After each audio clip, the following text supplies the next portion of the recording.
Here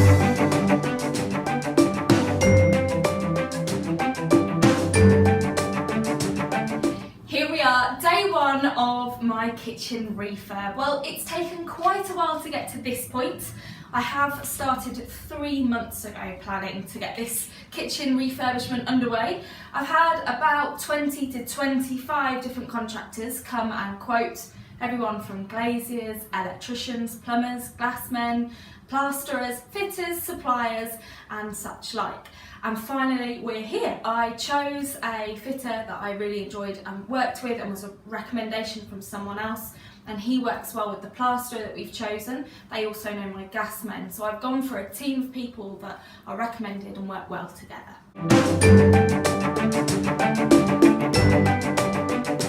So my tips once you've chosen your workmen and your suppliers that you're going with is to get the best quote.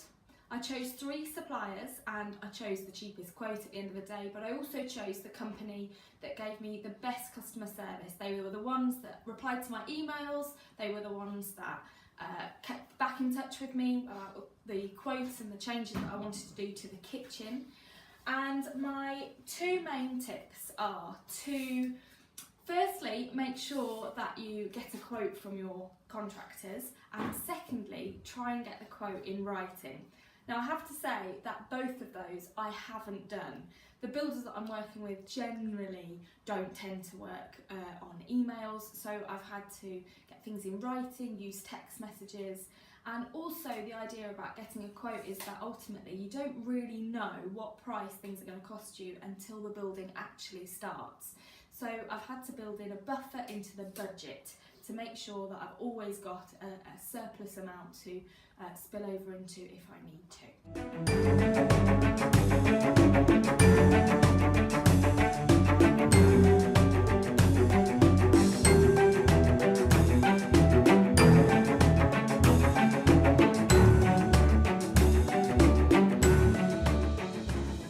Here we are at the end of day one. I'm absolutely exhausted, having been here 10 hours bossing around all our builders, but I'm really impressed. They've worked really hard. Today we had the gas man in. He disconnected the hob and the cooker so that the builder could then remove it. The builder's been in all day, only took a couple of hours to pull out the existing kitchen. And then I had the rubbish removal man turn up. I needed him a lot earlier. I had planned for him in the afternoon, but he came about noon to take away the old kitchen, so that's all gone. And then as the fitter had finished removing the kitchen, he started his next job, which was to remove the plaster. Well, the plan was to only take 1 metre high up the wall of plaster off. However, as you can see, I've got a beautiful feature brick wall. And all the plaster had to be removed in the end as it just popped off, a little bit of a domino effect. The other wall also popped off, and a good metre high on this wall as well. Everything got put in rubble sacks. I've spent a fortune on rubble sacks today. That's something I totally underestimated. I needed about 50 rubble sacks at the end. And we did discover a beautiful storage under our stairs above the cellar. I have decided to leave it as it is and not replan the kitchen around it. There's currently cupboards that go right up to that wall, so an option was to redesign it and keep it open as a storage space, but it's too late in the day now to do that.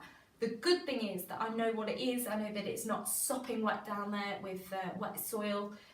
It's actually bone dry, and perhaps in the future when I renovate the middle reception room, I'll insert a door into an understairs storage cupboard. What else did I learn today? The gas man didn't actually do a lot other than disconnect the sink and the cooker. The last thing that we've managed to achieve is scraping about 3 or 4 layers of tiles off of the floor. They were really, really tough, and in fact we haven't managed to finish it today, which is a shame. So I made the choice to bring in another builder tomorrow for a few extra hours in the morning, and I'll pay him for his time to work alongside the existing builder to scrape off the last of the floor, because to self-level it we can't have any plastic tiles on the floor. We've got to go back to concrete. So it does all have to get up, and if I don't bring in another builder tomorrow, I'm going to be a day behind getting my plaster in. So that's an additional expense already at the end of day one. But we're still within budget. I'm using my buffer, and I did manage to save a little bit of money using a rubbish removal van and rather than a skip. So I've decided to make that choice and bring in another builder rather than get a day behind schedule. Thank you for joining me at the end of day one. Let's see what day two brings.